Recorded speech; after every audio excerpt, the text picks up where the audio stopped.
For this last lesson in this chapter on classes, we're going to create a set of getter and setter methods.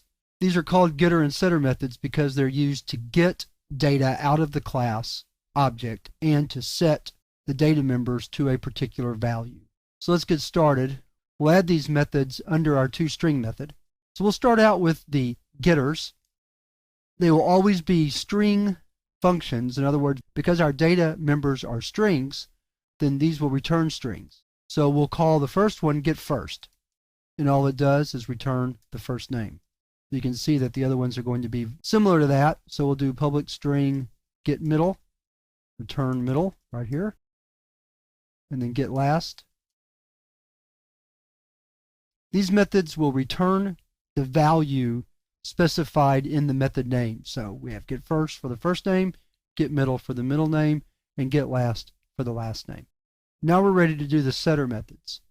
Setter methods will be used to set each data member to a particular value. That way, if a name object has a change, for example, someone specified by a name object gets married and their last name changes, we can do a setLast to change the last name.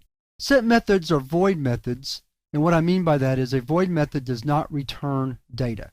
It is simply used to perform an operation, in this case to assign a value to a data member. So its return type is void, which means no return type. So we'll write setFirst for the name of the method. The parameter will be a first name, that's a string, so we'll use string fname, and all we do is do a simple assignment. In this chapter, I'm not going to get into data validation. I'll do that in more detail when we get to the chapter where we study classes in more depth. Right now, I just want to give you an overview of how classes work. So we're going to avoid worrying about data validation. So after setFirst, we need to set middle.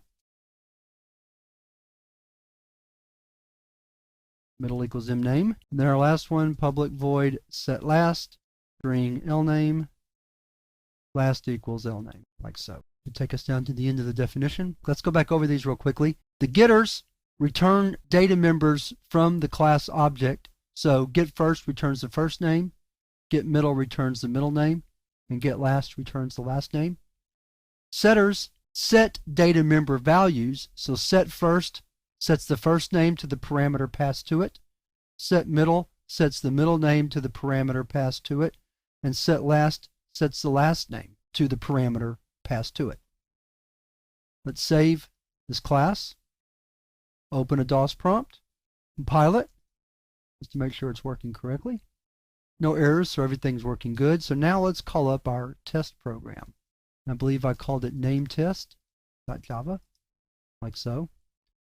And let's play around with this a little bit. We'll use the initial values that we set, and I'm going to comment out this other code. And let's try a few things here. Let's do a let's use a get first. So let's say my name first name, and then we'll call my name getFirst, like so. And then let's do a set. Let's do a your name set last Brown. I won't test them all. And then we'll do a toString on system out print line. I could have copied that from above, but at this point I might as well type it. I'm almost finished.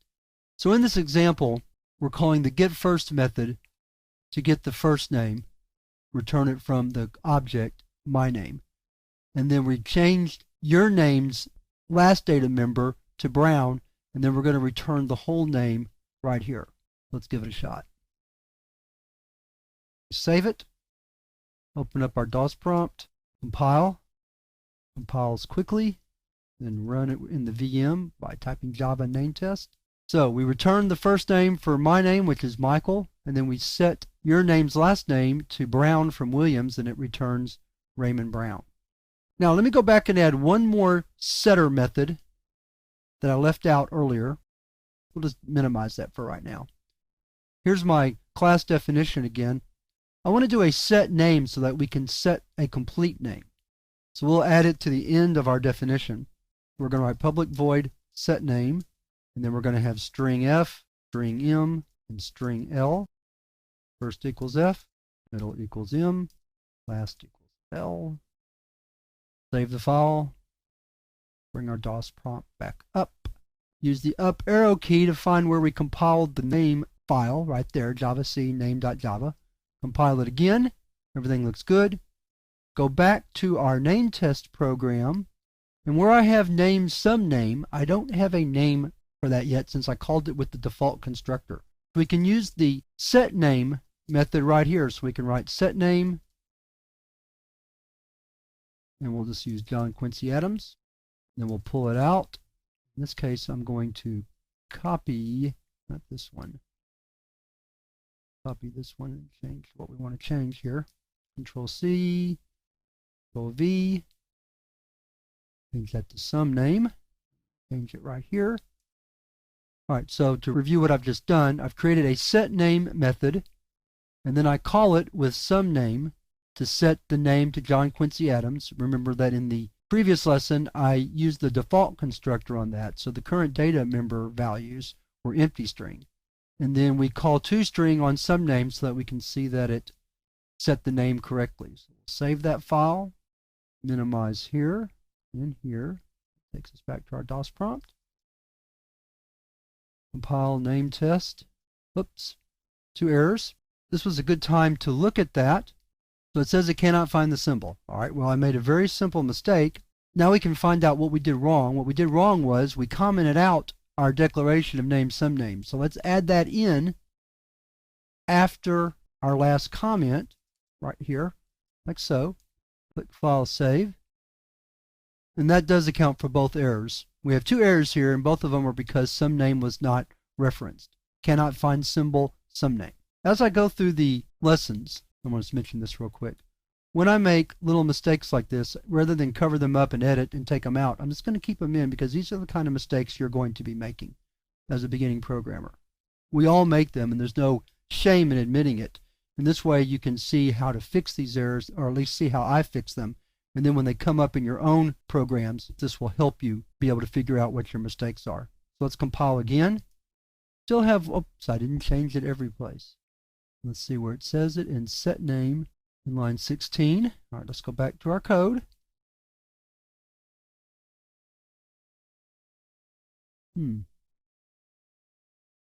Go back and check our main program. Oh, there's the mistake.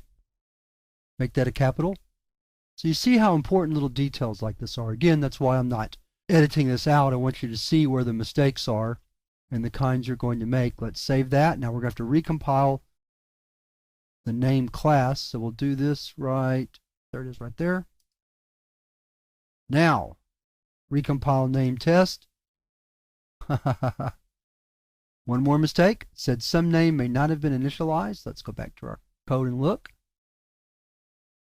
Default constructor, like so. Save the file. Compile again. Oh, all right. Some languages don't require you to put parentheses around the default constructor call like that. Let's try it one more time. There we go. Compile and run. There we have it. So let me talk one more time about this last error. The last error was the fact that I declared some name without calling the constructor correctly. I was actually doing it the way you do it in C++. To do it in Java, even though you're not using any data, you still have to call the class name or the constructor name with empty parentheses for a default constructor. So that was where the second error was. The first error was that some name had been declared in the file where the name is defined with the lowercase n, but I meant for it to be uppercase. That's just a typo. And actually, these are all just typos. So to summarize, let's go back to the definition, because that's where the important information is. We need what are called accessor methods to get at the data in our class, both to set it and to get it. So that's why we have getter and setter methods. And generally speaking, we will do that for all classes that we create if we want the user to have access to all the data. If we don't want them to have access to the data, we can leave a getter or a setter out if we need to. That's always up to the designer of the class and how they feel the interface of their class should work. And the interface just meaning what methods are available to the user to access the class object. We're going to end this chapter with an exercise. In this exercise, we're going to build a class. We'll build this class to keep track of a 2-digit month, a 2-digit day, and a 4-digit year. So begin by opening up a DOS prompt, get to your Java subdirectory, and then create a file for the class. We'll call it date with a capital D. Remember, you have to do that. .java. We'll begin with the standard opening, public class date, opening brace and a closing brace, just to go ahead and get those in there. Then move up to the empty space, indent, and then let's begin by defining our data members. Our first will be month. Then we'll have the day, and notice these are all integers since they are whole numbers, and int year. So that's not too difficult. After we've declared our data members, we can start with the methods of the class, and usually the first methods you create are the constructors. Well, let's do that. So our first one will be a constructor that allows us to enter a complete date. So we'll type int m, int d, and int y as the parameters for the function. And then month is assigned the parameter m, day is assigned the parameter d, and year is assigned the parameter y. Simple enough. Now let's build a second constructor that enters only the month and the year. So we'll say month equals m, day equals 0, since we want to use the default value for that data type, and year equals y. And then finally, let's build a default constructor where we set all 3 data members to 0.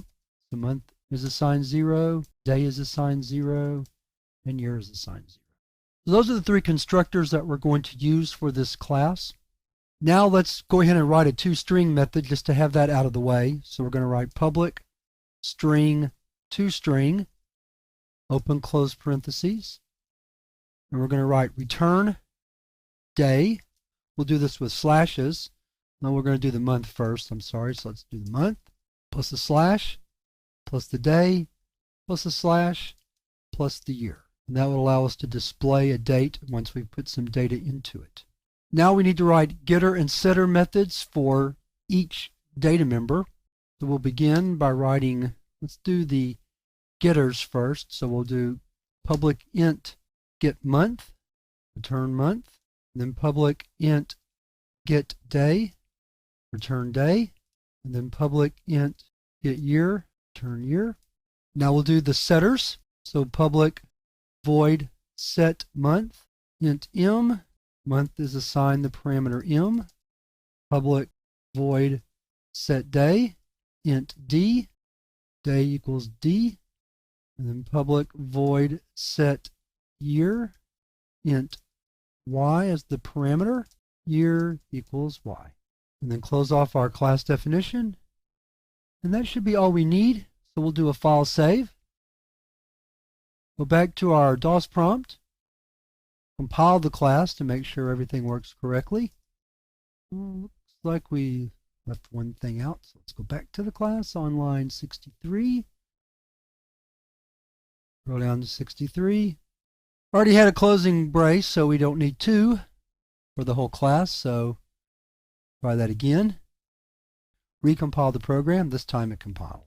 Now we need to build a test program to test our class, so we'll do that. We'll call the class datetest.java, public class datetest, public static void main, string, open close brackets args. So let's create a couple of date objects. We'll say date today equals new date 5/4/2011. And we'll write date tomorrow equals new date 5/2011. We'll fill that in a moment. Then let's display what we have. System out print line. Today is plus today.toString. System out print line. Tomorrow is plus tomorrow.toString. And then let's do a set day on tomorrow. Set day 5. And then we'll copy this out again. I did not provide a set date method, be that I didn't do that. As I say, I'll leave that as an exercise for the viewer. Let's use the get methods to display the date. So we'll do today is again, and then we'll write today.getMonth plus a slash plus, let's drop down to the next line, today.getDay plus another slash plus today.getYear. Close the parentheses for the print line method and a semicolon. Close out the main method, then close the whole class. Click File Save. Go back to the DOS prompt. Compile. javac datetest.java. Everything looks good, so we run it. And so there we have, today is 5/4/2011. The original tomorrow is 5/0/2011 since we didn't set the day. Then we added the day, so now it's 5/5/2011. And then we used the get methods to return today, and today is again 5/4/2011. So all the methods work correctly. We're going to come back to the date class later in the course when we start covering classes in more depth. There's a lot of extra functionality we could add to this class, of course, that will be very illustrative when we're discussing more in-depth topics. So you will see the date class again. Now we're going to move into the more of the nuts and bolts in Java, get away from classes, and learn how to perform arithmetic and learn about the arithmetic operators that are part of the Java language. That'll come up in the next chapter.